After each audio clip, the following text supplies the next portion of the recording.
There is a detail in the story of Musa, peace be upon him, that most people hear as a child and never stop to actually think about.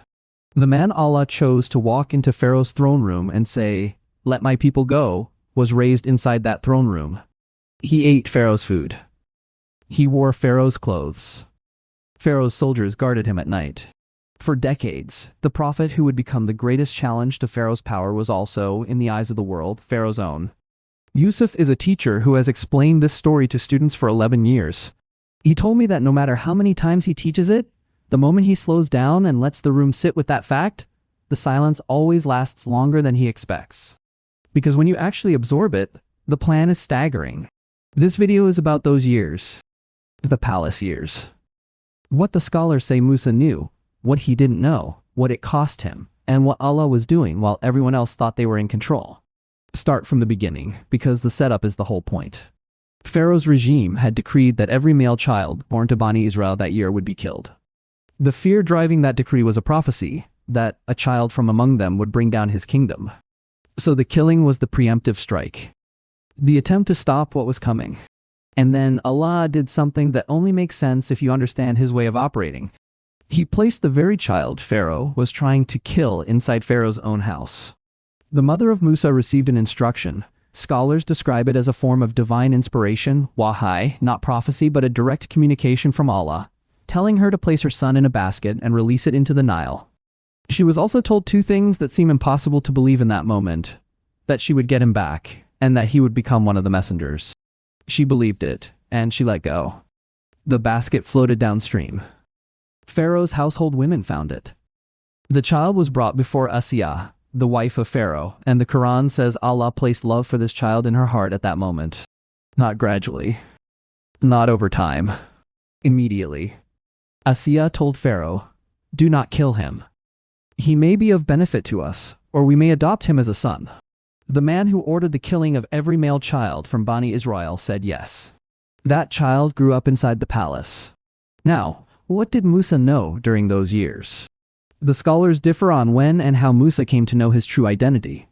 Ibn Kathir and others note that his mother was brought into the palace as his wet nurse, because the infant Musa refused every other woman's milk, and Pharaoh's household was desperate.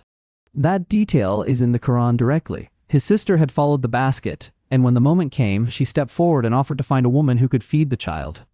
So his own mother nursed him. Inside Pharaoh's palace. With Pharaoh's blessing. Allah had returned him before a single day had passed. But the formative years, the education, the court training, the exposure to power, all of that happened under Pharaoh's roof. He learned how rulers think, how they speak, how they hold rooms. Some scholars suggest this was deliberate preparation, that you cannot confront a king unless you understand what a king actually is from the inside.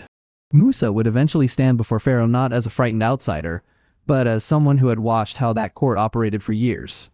Then comes the incident that fractures everything. Musa sees an Egyptian man striking a man from Bani Israel.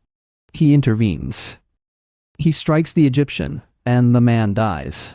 The Quran records Musa's own words in that moment. He said this was from the work of Shaitan. He called his action an act of wrong against himself, and he turned to Allah asking for forgiveness. He did not defend it. He did not minimize it. He left. Pharaoh wanted him dead. And Musa walked out of the palace, the court, the life he had known, with nothing, and into the desert. In Madian, tending sheep for years, far from any throne room, he was being prepared further. Because the man who stands before power and tells the truth needs to have already let go of needing power for himself. By the time the burning bush appeared, Musa had been a shepherd, a refugee, a husband, and a man who had lived on both sides of the wall between the powerful and the powerless. That is who Allah chose to send. Not someone who had always been safe. Not someone who had never made a mistake. Someone who had been shaped by both sides of the story, and who had already proven, in the hardest possible way, that he would still choose what was right even when it cost him everything he had. Yusuf ends this lesson the same way every year. He asks his students, "Do you think Musa understood what was happening while it was happening?" The answer is almost always no. And that, he says, is exactly the point. Allah's plan does not require your understanding in order to be working. The basket on the river is still moving, whether or not you can see where it's going.